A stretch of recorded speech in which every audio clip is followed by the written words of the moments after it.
What's up, everybody? This is Dan, aka Tad Zero, and this is our second week of how to get better at Street Fighter 4. First off, I want to apologize to a lot of people. My desktop died, and I haven't been able to put any videos up in a couple weeks. But as you can see, I have capture software now. I just am working out the kinks and trying to get the sound to work too, but not this video. Whatever, we'll jump right in it. Alright, today we're going to cover focus attacks as well as special attacks. We're going to start off by talking about focus. You have 3 levels of focus. Level 1, which is done by just hitting medium punch and medium kick at the same time. Level 2, which is done by holding them until you hear the doo sound. Notice how he fell there? That's called a crumple stun. I'll refer to that after.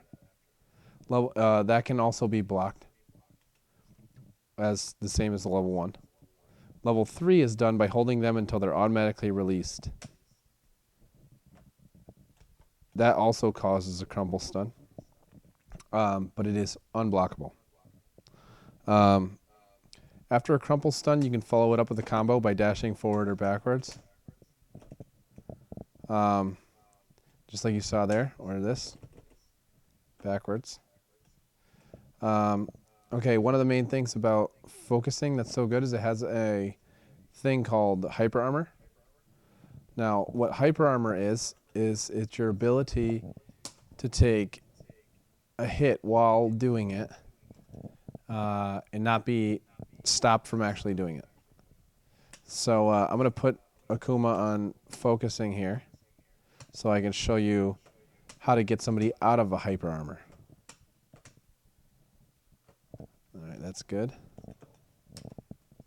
Alright, so he's going to be doing the focusing attack. One way is to hit them twice.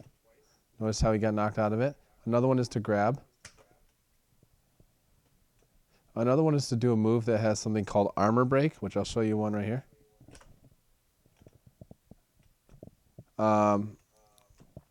Another way is to do a ultra. Most ultras will knock them out. Super. Most supers will knock them out as well. And those are pretty much the only ways to get somebody out of hyper armor. The main reason why I went over focusing, honestly, is to tell about hyper armor. But teach you a little bit about focusing at the same time. Okay, so now we're going to go into special moves. I'll just go through Balrog special moves first.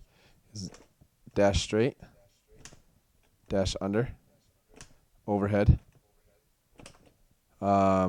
This is the one that has, I don't know the name of it, but it has armor break. This one has armor break as well. Then you have the bullhead. And last but not least, you have the turn punch. Oh, and dash upper. Oh. You guys also have to mind my execution. I'm doing it with lag on a computer. Alright, so those are all his special moves normal. Let me turn the meter off here so I could show you one little aspect here. Whenever you do a special move,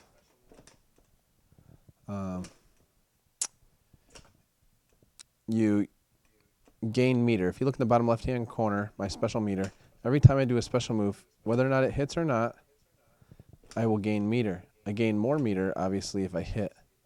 But meter is very important. You'll notice a lot of good players, after they do a combo, they'll do a special move like I just did right there, for the sole purpose of gaining meter. Because meter is very important. Now we'll go into EX moves. Every EX move, most special moves have an EX form. For Balrog, every single move has a EX move except for the turnaround punch. So an EX move is done by using doing the special move, but instead of hitting one button, you hit 2. So if it takes 1 punch, you use 2 punches. And you'll glow yellow and it'll do this. It looks like that. I'm going to turn my meter back up though, because every time you use an EX move, it actually uses 1 bar of meter. So I'm putting it on infinite just to be able to show you. So you have your dash straight with EX, dash under with EX, overhead with EX, armor break with EX, dash upper with EX, which is probably one of his best, and bullhead with EX, and I think that's it for special moves. With Balrog particularly, I mean, you can go to shoryuken.com, you can go to iPlayWinner or Event Hubs, and they have very good strategy guides that tell you all the different characteristics of all the special moves, as well as the different characteristics of the EX versions. But I'll explain some Balrogs. Every single one of Balrog's EX moves have hyper armor, which was what I explained during focus.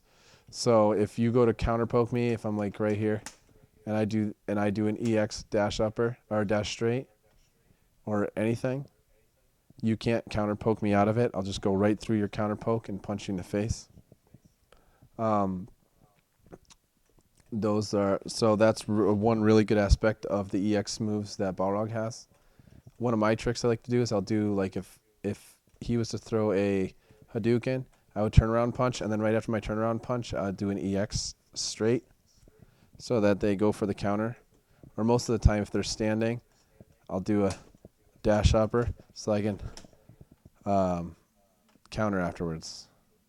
Because that's why EX dash upper is so good, because unlike its un-EX form, you can combo after it. And you get big, crazy setups. Again, you guys got to mind the timing. I'm doing this on a computer, like I said. So that's normally an easy combo you can do.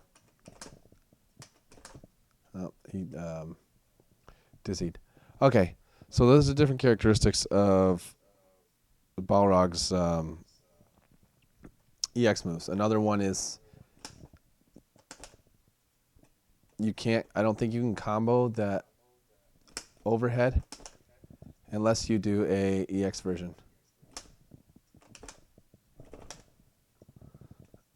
But every character is totally different. With Makoto, for instance, you hit her overhead chop can be comboed if it's EX'd, and it can't if it's not. Ryu's EX Hadouken has 2 hits, so it'll knock people out of focus or any hyper armor, etc., etc. So learn your character, check out the strategy guides for the different probabilities and aspects of every special move in their EX forms. Again, I'm sorry the game doesn't have any sound. I'm working on that. Hopefully you learned something, and stay tuned next week. We're getting schooled by Tad Zero.